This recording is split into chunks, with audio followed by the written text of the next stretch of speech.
Your dreams are bigger, bolder, and more badass than the life you're living now, but something just keeps getting in the way. Join certified coach and former therapist Diane Wingert for the Driven Woman podcast. She'll show you how to get rid of whatever is holding you back so you can stop spinning your wheels and up-level your life. Get ready to hop in and buckle up. This is the Driven Woman podcast, and we're heading for the fast lane.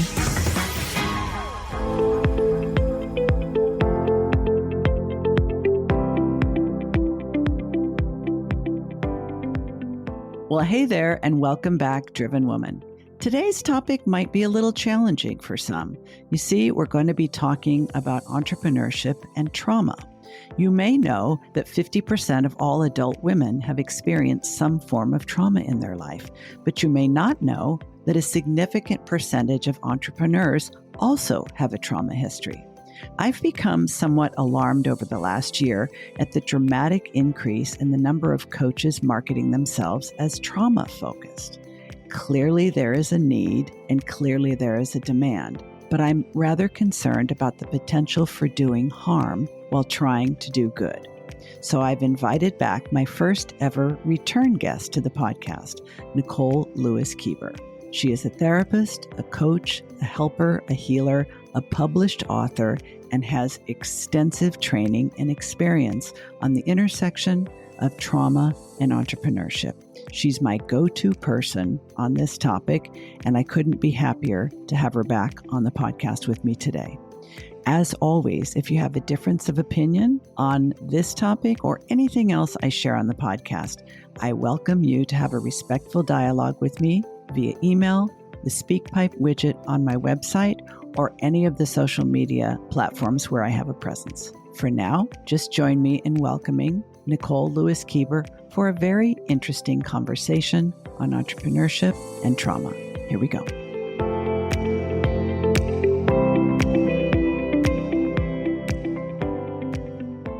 So I am here today with my friend, my colleague, someone I respect very much, and who actually is the first repeat guest on the Driven Woman, Nicole Lewis-Keeber. And she is here today because I have been noticing that all of a sudden, it seems, within the last several months, terms like trauma aware, trauma trained, trauma certified, trauma conscious are literally all over my feeds on every social platform. And because Nicole is a legitimate expert in how trauma shows up and affects the lives and businesses of entrepreneurs like you and I had to get her in here to spill the tea on all this and to set our asses straight. So welcome back, Nicole. I can't wait to get into it. Thank you for having me. You bet. So I know you probably have a lot of theories about this, as do I, but did you feel like this had anything to do with the COVID pandemic, with all of the racially involved incidents, the political scene, or is it something that I'm somehow not getting?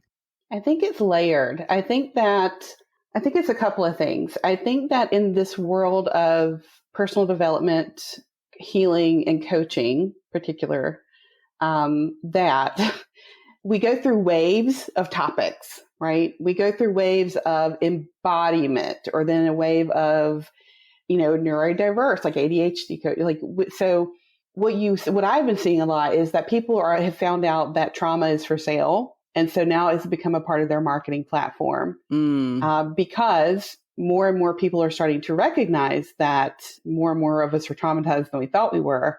And I think that is probably because of the pandemic and because of the social justice issues that are coming to light to show that we are much more steeped in trauma in our systems than we thought that we knew, right? Some of us didn't know as much, but yeah, so I think it's kind of a little bit of both, but for the most part, I think it's just a marketing tactic.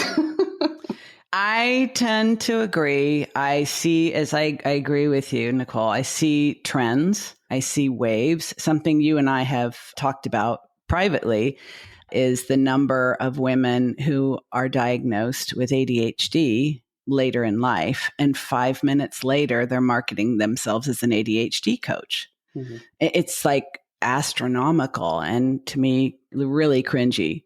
But I think that you're right. A lot of more people are aware that they have been affected and influenced by trauma, and they continue to be. And a lot of people are hopping on that damn bandwagon because trauma is trendy and trauma apparently sells, which is a sad commentary on online business in general, but our society in particular. Yeah, we go in waves. It was like all money mindset for a while, right?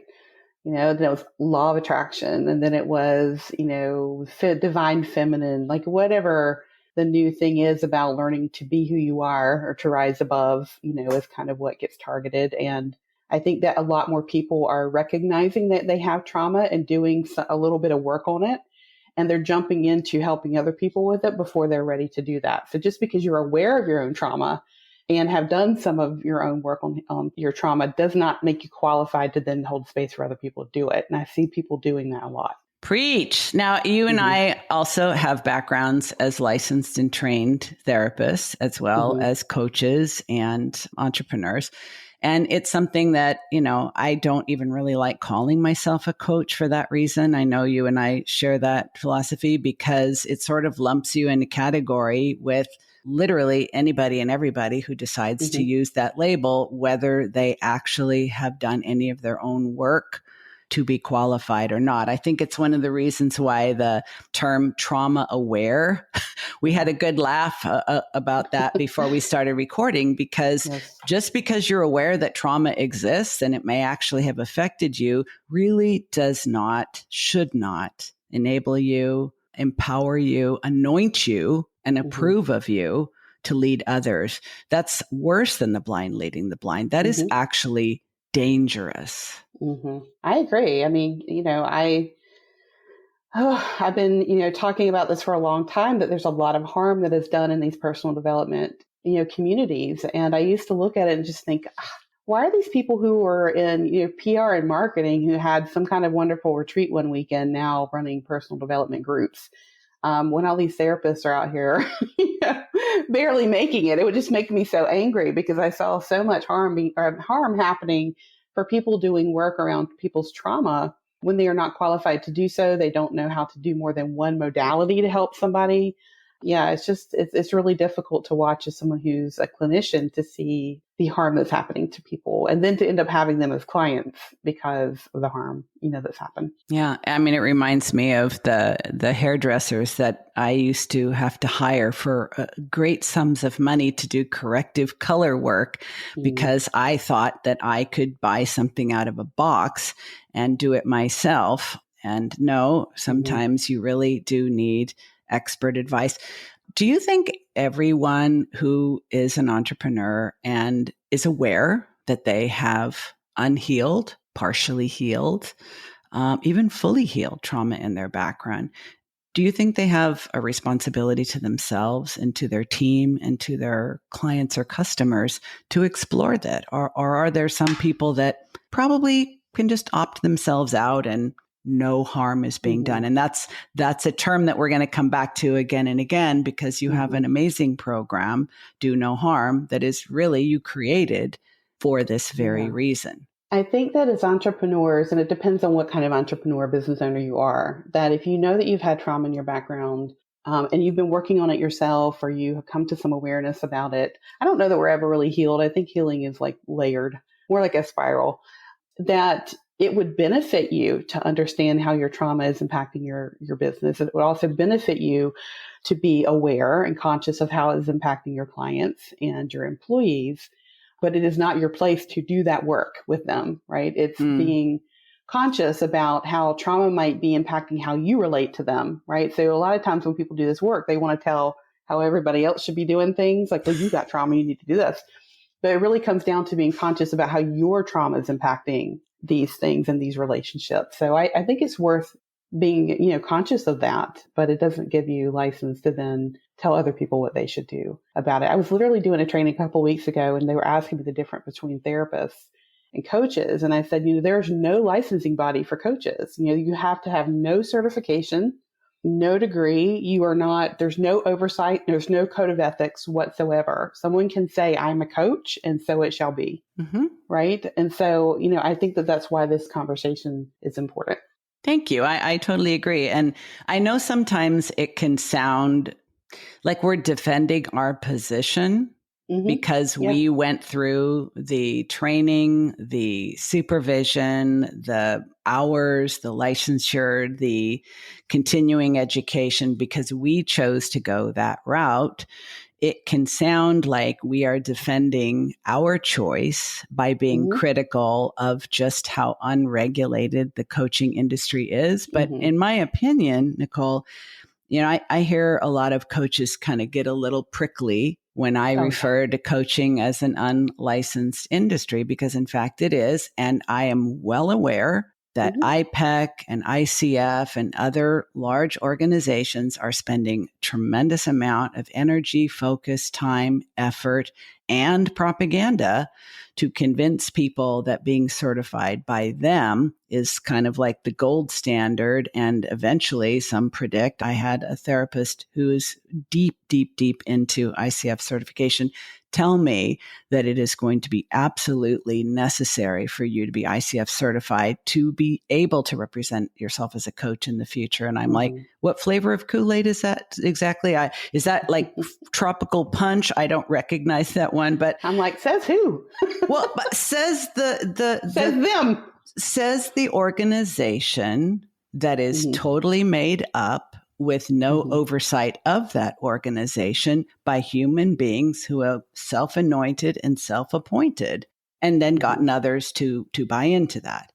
And that's Yeah. scary. Yeah. And now they have some courses on being a trauma informed coach, so now I'm starting to see more curriculum on that within the coaching certification, programs. So I don't know how intensive they are and I don't know what they include, but I have noticed that they're starting to include that in them. I noticed a couple of things. One is that in addition to the languaging and the marketing and the trendiness of trauma right now, Mm-hmm. and the bandwagon effect, that there are some people that are at least attempting to create curriculum so that Mm-hmm. people are not just completely clueless and possibly traumatizing others with their own unhealed stuff. Mm-hmm. So I think it's probably a good sign, Mm-hmm.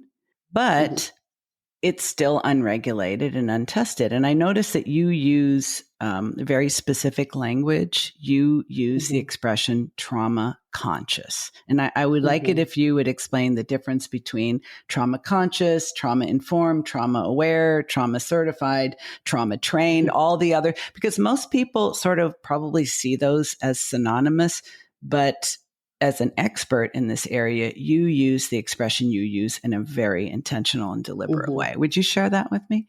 Yeah. So the reason I use trauma conscious in my work is because I want people to be conscious of how trauma is affecting them in their business, how trauma is affecting why they started a business to start with, to be conscious of how the systems around them play into their own trauma within their business or their entrepreneurial journey or their need to be a leader.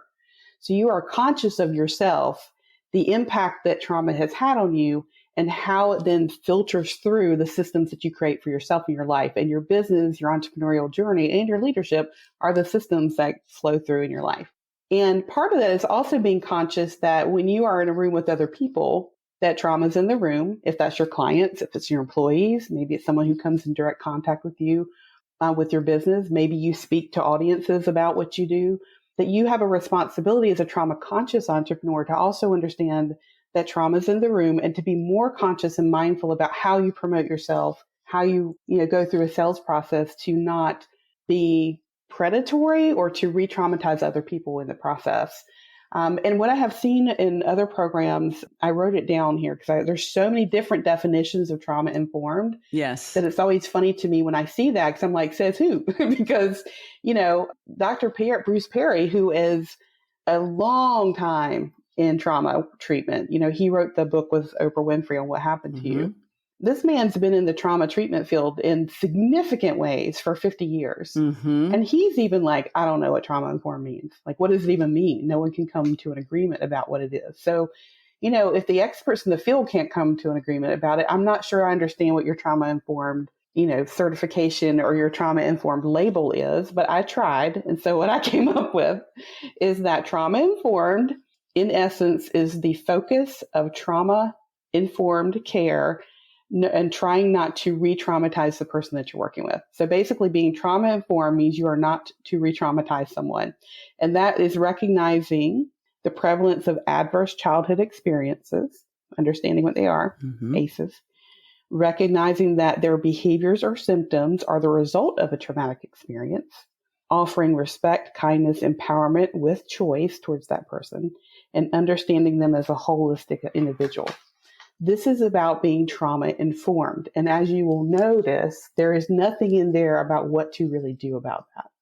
It is about informed about trauma. So great. Okay. Well, it's like you read an article or someone just read you that definition. Can I check that box? Am I now trauma informed because you read me that definition? Yes, I'm aware. Yeah. And I think that that's what trauma aware is too. When people say I'm trauma aware, meaning that, I know that maybe I'm aware that we have systems around us that are traumatizing. Maybe I'm aware that about the ACEs scale, for adverse childhood experiences. Awareness and information does not equal transformation. It does not equal having experience on holding space for someone who is traumatized and showing up in their trauma, disassociated, having, flashbacks or whatever that may be. And you don't have to have big T PTSD trauma to have those experiences. So I think where the rub for me is when I see trauma-informed certificate, you can go get a certificate online in 3 sessions. You can go to a weekend and get a trauma-informed certificate. So I don't know what that means. And I need people to tell me what that means and also show me what that information then does for you and your clients. I feel like I'm getting on a high horse here. You know what? Just climb on up there, because I think it's something that both you and I, as clinically trained individuals who seek to do good work and do no harm while doing that good work, I see a certain amount of recklessness in the coaching industry, in the personal growth, in the personal development industry. And I think what's also of greatest concern for me, I'm sure you will agree, is that if you are a therapist, and by the way, I'm sure you and I both agree on this as well, just because someone's a therapist doesn't mean they're trauma conscious. Absolutely. Or even competent to treat trauma. You do not get an adequate amount of trauma-focused training in your clinical program to be able to automatically identify yourself as trauma-trained, trauma-conscious, or any of that simply because you're a therapist. So I want to be very clear that we are not drawing a distinction between therapists and coaches, but between people of all disciplines and levels of experience who seek to help, guide, assist, support individuals who have experienced trauma. But it starts with self-awareness. And I think that's that's the thing that you're making very, very clear, is that it's not enough for you to know about how trauma looks in others, but dealing with your own stuff. And I have certainly known many therapists and many coaches as well who are trying to help the very people with the very problem that they have not yet addressed in themselves. I agree 100%. Just because someone's a therapist does not mean that they are trauma informed, and it does not mean that they are trained to help someone with their trauma. And I think people often think they equate that with the same, and it's not true. And I know so many therapists who have not been to therapy themselves, because becoming a therapist was a trauma adaptation for them. So, or, a trauma response, or, connected to their trauma in some way that they're trying to get some relief from. So yeah, just because we're a therapist doesn't also mean we're trauma informed. So you'll see people that say trauma informed therapist on their credentialing, or they'll say trauma focused or trauma trained. And those are people who've been through training, specifically to understand the impact of, trauma on the nervous system, understand what it looks like, have spent probably clinical hours working with people who have trauma, have learned some modality to help people with trauma experiences like, maybe EMDR or something like that. Mm-hmm. So, yeah. Mm-hmm. And I think because a lot of people may think, okay, yeah, I've stuff happened to me, right? Nobody gets out of childhood without some emotional scar tissue. Not anybody I've ever met. Me either. Yeah. So it's like, okay, we know, like I experience things. I think it might be really helpful because I think sometimes we can either over focus on it or completely minimize, deny, or disregard it. Mm-hmm. And obviously those are two really broad generalizations, but a couple of things I want to make sure everyone listening has an understanding of what you mean by that is big T and little t trauma. I'd love it if you'd address that. And also, and I know that's a little jargony, but I know you're going to make it crystal clear. And also the types of trauma that entrepreneurs in general bring into their business, usually completely unaware until something happens, who may be very appropriate for your group program, your course, your book. What would be sort of the gateway to understanding like, oh shit, she's talking about me. But first let's do big T and little t trauma. And then like, what are the indicators that, you are an entrepreneur and you brought trauma to the party? Okay. So when we talk about trauma, we're probably all not talking about the same thing. So it's important to define what it is. And, I always say if I were to take a microphone and go out in the street and ask people what is trauma, they would probably talk to you about big T trauma. Mm-hmm. They would probably say to you like domestic violence or PTSD or a catastrophic accident that you had that changed everything, or a weather incident or something like that is big. It's pretty instantaneous most of the time, can be violent. And so they will probably tell you that that's what trauma is. And that is trauma.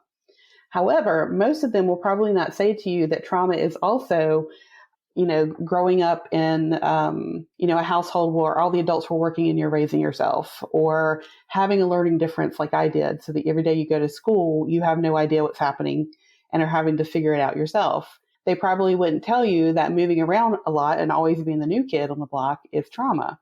And they probably don't recognize that the systems that we live in are very traumatizing, and they traumatize us for a reason. Like they benefit from our traumatization. So I don't think a lot of people really understand that there is a broader spectrum here. And the reason they don't understand that is because we have minimized it and diminished it and said, that's just a bad childhood. Everybody had that. Or, it gets minimized and dismissed. So those are examples of small T trauma. They are cumulative experiences that happen over time that change how you see yourself, change how you value yourself, create those trauma adaptations to then try to feel safe, secure, whatever it is that you may need. And they're kind of systemic and they happen over time. And so I always say that big T trauma explodes and little T trauma erodes, but they're both powerful enough to move a mountain, right? So whether you have big T or little t, which we don't want to minimize that experience by calling it little t, they're both huge and they both impact your life, your choices, how you operate in the world. And so I think there's a huge amount of permission that happens for people when they recognize like, that experience I had was very traumatizing. I still think about it to this day. It changed everything for me. To have someone say to them, that was trauma. Your nervous system responded to that as a trauma. Doesn't matter whether the caregivers around you told you it's no big deal. Your nervous system experienced it as a trauma and adapted, and because of that. And so for you, it was a traumatizing experience and your trauma is valid. Hey, it's Diane with a quick interruption to the episode because I've got a couple questions I just need to ask you. One, are you where you want to be in your business? Are you making the money you want to make, working the hours you want to work, seeing the clients that you want to see, and getting the income and impact that you went into business to get? And if the answer is no, what's holding you back? Why is there a gap between where you are and where you want to be? Do you know the answer? In my experience working with female solopreneurs, so many of them don't even really know what's standing in their way, and that is so frustrating. So I created a little quiz called What's Holding You Back? There's a link to it in the show notes. If this is you, please take the quiz. And if you do, DM me on Instagram at Coach Diane Wingert and let me know your results. Now, on the other hand, if you already know what's holding you back, if you already know what the obstacles are that are getting in your way from achieving the income and impact that you deserve and desire, then I don't want you to take the quiz. Forget about the quiz. Go directly to the other link in the show notes and book a consult with me.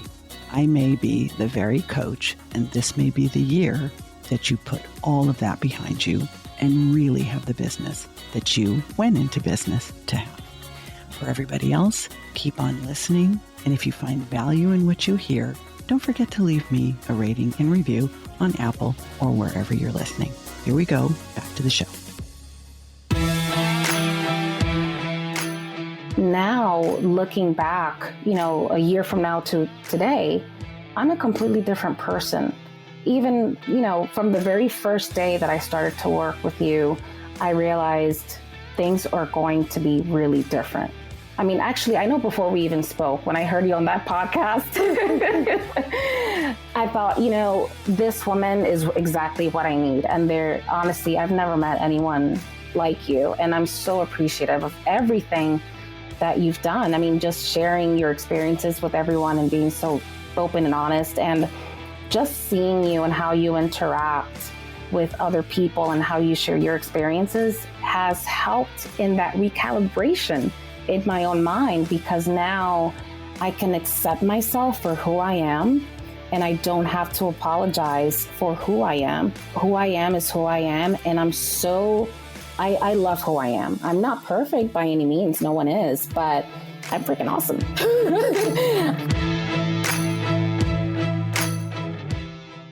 Nicole, I'm also thinking about the children who are gifted, who are highly sensitive, the really creative among us, who have very sensitive nervous systems, and just being in the normal environment of a typical public school feels assaulting to them. And of course, I'm thinking about our queer youth who grow up from a very early age feeling different, knowing they're different, and not often having a safe place to experience that, explore that, express it. Like, the environment can be very traumatizing to them too. And oftentimes their experience and expression is hugely invalidated by the adults who love and care for them. Yep, absolutely. Yeah. And if you're, a neurodiverse kiddo, also, it is invalidated, and the systems are not set up to support you. And so it becomes an internalized problem, which then it becomes a traumatizing experience. Absolutely. And so I'm thinking some percentage of people who have been traumatized in childhood will eventually decide to work for themselves. And I know that you have mentioned that sometimes the choice to become an entrepreneur or self-employed or own your own business can be a trauma response. I would love it if you'd explain that. Yeah, it's so interesting. As I started doing the research on this, when I started my business, I started to see that a lot of the people that I was working with, the origin story of their trauma, of their business, or their need to be entrepreneurial came from an experience that they had when they were younger, in their formative years, where they had an experience where someone made them feel unseen, unsafe, undervalued.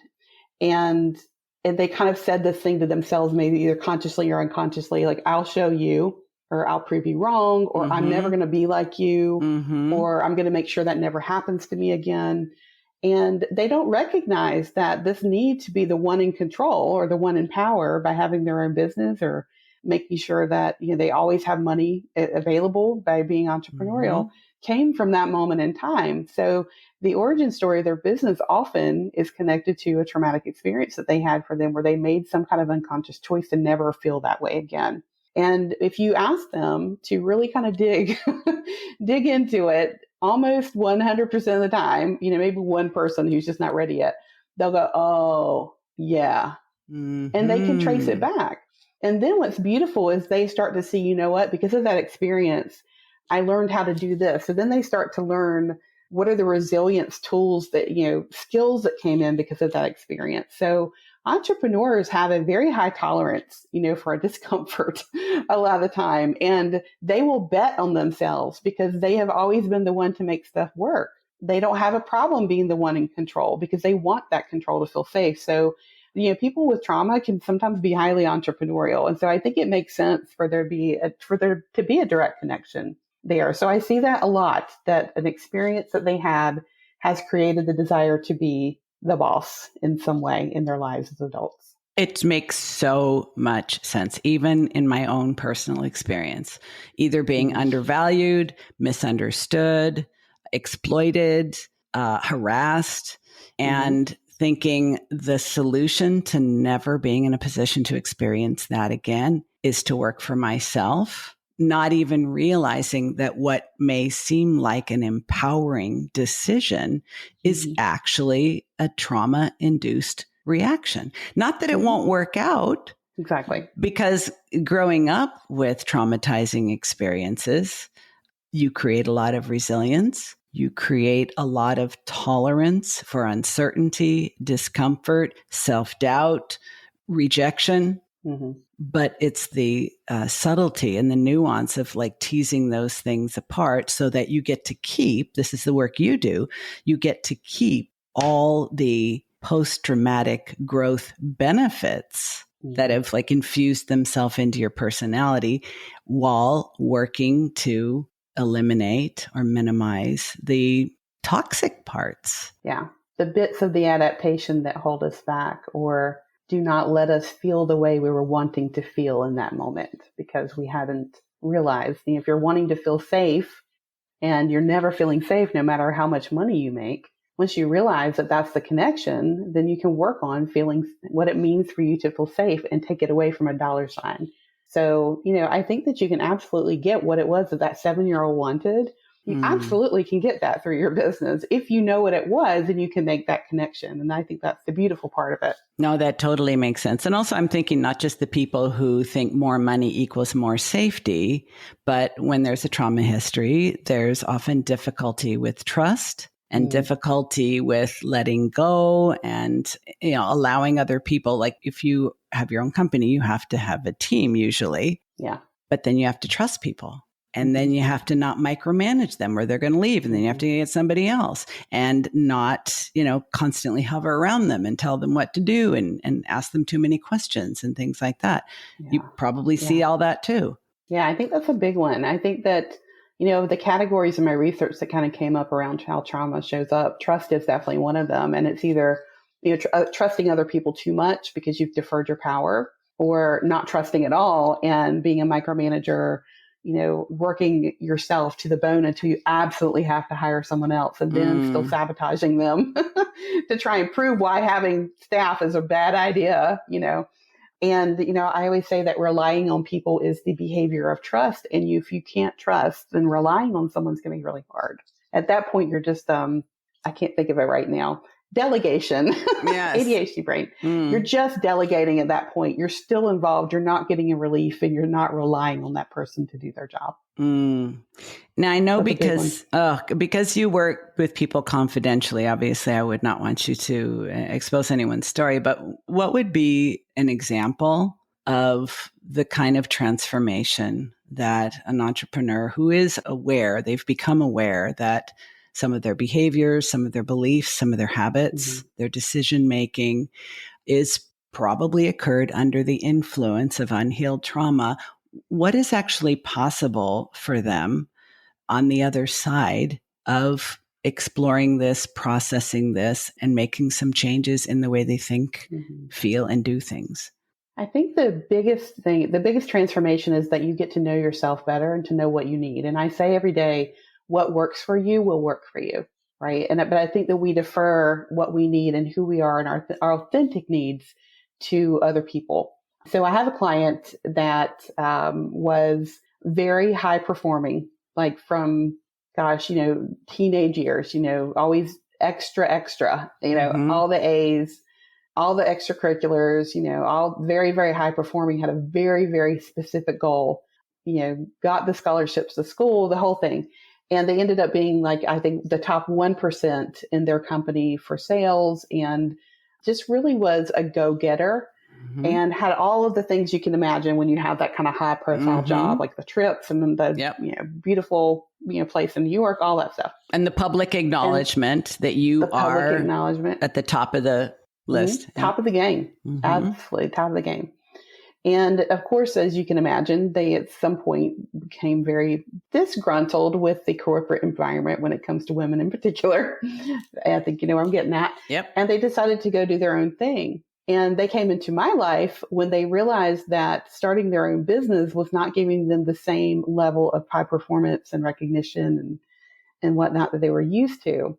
And so through our work with each other, they recognized that high performance person came from childhood trauma, so that they learned how to take care of themselves, to be responsible for themselves, that no one was going to help them. And so they became very self-reliant. And they recognized that I'm going to feel safe and secure if I have all the things, all the money, all the stuff. And as we started to do this work, they started to realize that they don't want the same type of business as the job that they left, because that was not them.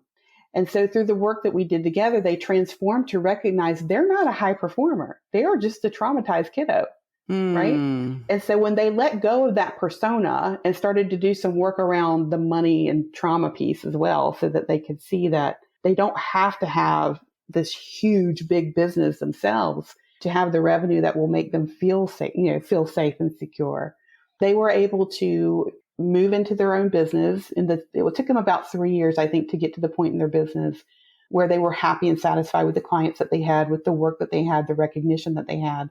But they also were working about 3 days a week instead of 80 hours a week.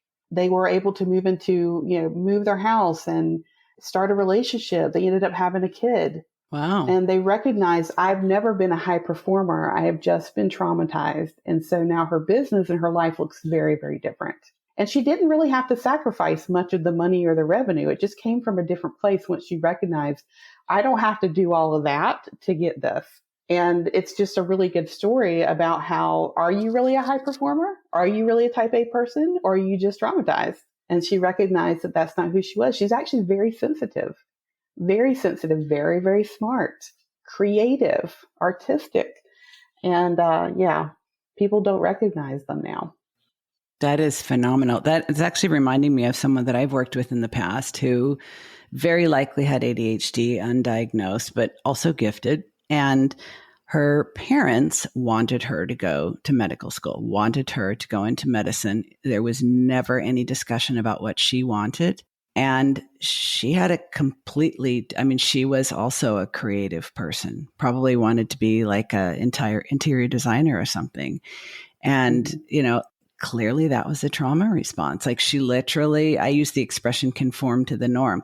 Oftentimes we don't even know who we are because we're so deeply embedded in who we needed to be safe. Exactly. And it's something I'm really fascinated by is just the development of identity and awareness of who we actually think we are and why. Because when you strip away all the things that have happened to you and the things you think about yourself, because it can be really disarming and alarming that I don't even know who I am without all of this.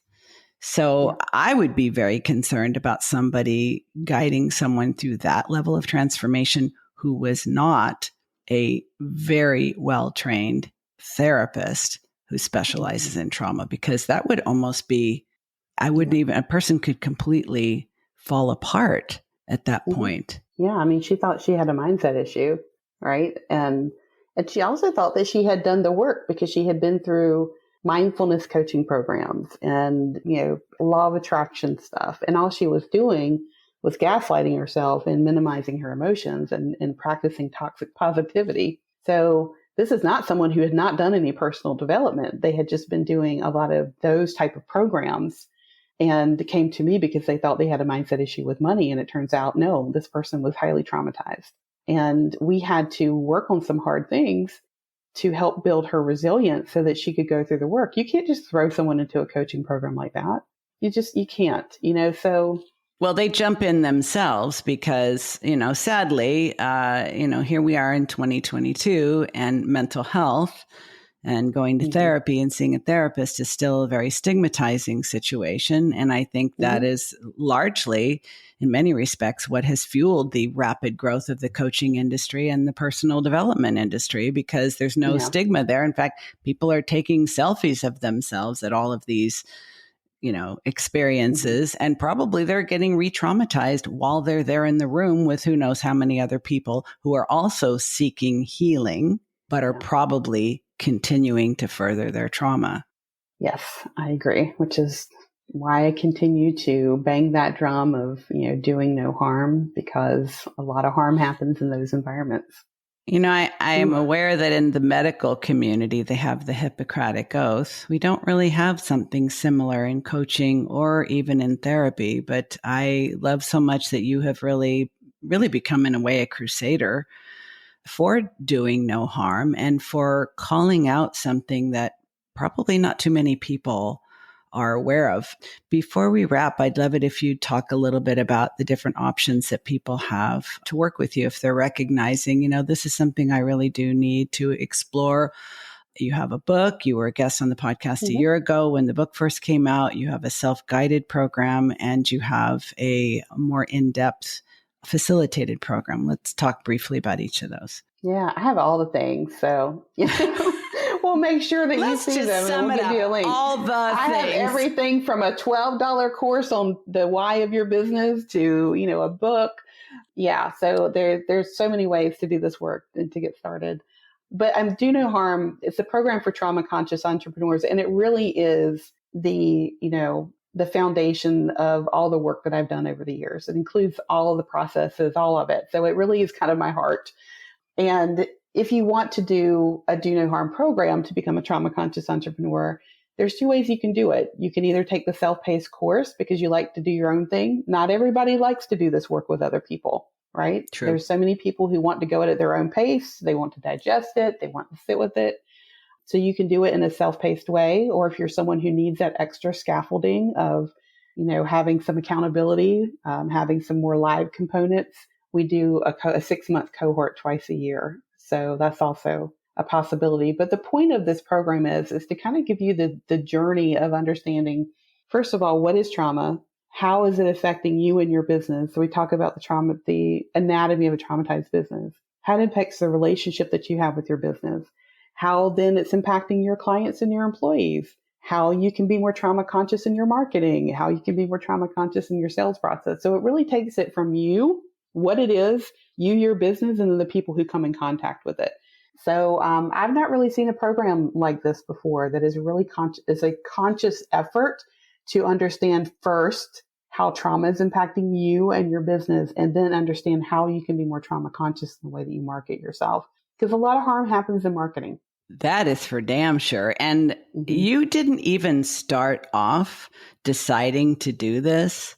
Your first coaching niche was money mindset. Mm-hmm. And it kind of evolved from there. And I think because you're a curious person, because you're a thoughtful person, because you're a person of integrity, you realized, you know what, just talking about the money mindset, that was almost seemed like a gateway to understanding, yeah, traumatized people have money issues, but that's just the beginning. Exactly.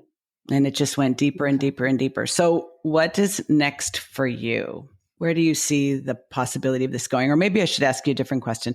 If I could bop you on your virtual head with a magic wand, because honestly, Nicole, I really feel like everybody needs to know this to at least be able to see if it applies to them. Like, when you go to the doctor, everybody should be screened for this one thing. Like every entrepreneur should have a self-assessment of, does this apply to me? And then what to do about it. So if this could reach its full potential, this message, this mission of yours, what would that look like? Oh my gosh. So I would love for this work to be involved in the entrepreneurial incubators within universities. I would love for this work to be a research project, a fully formed and funded research project to happen about this. I would love for therapists to go through my program and to train with me to learn how to support entrepreneurs and small business owners, and to feel more comfortable with doing so, because I think that they don't quite feel comfortable talking about business pieces. Yeah. So I see so many possibilities here in ways that this could grow and why it's so important. And also making sure that we're including the intersectionality of how trauma impacts, marginalized communities as well, because many people who are marginalized communities, you're born into a system that traumatizes you immediately. So that's going to impact and change, your entrepreneurial journey, what you feel is available to you and what the world says is available to you. So it's not just about my middle-class white girl trauma. There's a broader spectrum here as to why we need to look at trauma's impact on entrepreneurship and small business ownership from a bigger scale as well. It makes so much sense. And I'm just thinking that, not everybody needs to get an MBA. That's for sure. I don't have one. You don't have one. But if this type of work was incorporated into MBA programs with an entrepreneurship track, so that it's not a dirty little secret, because something else that's related but isn't talked about enough, you may occasionally see reference to the fact that entrepreneurs have mental health struggles, mental health disorders, mental health diagnoses at a greater rate than the general population. Why is that? And if you think about the trauma connection, it makes perfect sense. It does, doesn't it? Mm-hmm. When you look at any memoir, like I was listening to Will Smith's autobiography, all the choices totally connected to a traumatic experience. Listening to Prince's autobiography, well, it wasn't auto, it was a biography. Mm. A lot of the ways that he created his music and ran his life and his, company were very specifically geared towards experiences that he had that were very traumatizing when he was young. You can see the thread, the connection so easily. So why aren't we talking about it? It's not just for your therapist's office, right? It's something that is embedded in the entrepreneurial process. I don't think we look at. Well, I think it's when you know, but more people need to know. So I will do my little part in my little corner of the world to point people towards you and the really, really important work that you do. And I will continue to allow you to guide and teach and influence me, because I learn so much from you every time we talk. You are doing very important work in the world, and the entrepreneurial community is lucky to have you, but more of them need to listen. Of them need to listen. So, okay, until our next chat, thank you, my friend. This was extremely valuable, and all of the details, all of the ways that you can connect with Nicole, learn more about her work, and possibly engage with her, sign up for her program, get her book, will all be linked in the show notes. That's all, folks. You've been listening to the Driven Woman podcast with Diane Wingert. Want more straight talk and strategy each week that will take you from spinning to winning? Don't forget to hit subscribe in your podcast player so you won't miss a single episode. Then head on over to the Driven Woman free and private Facebook group community. See you there.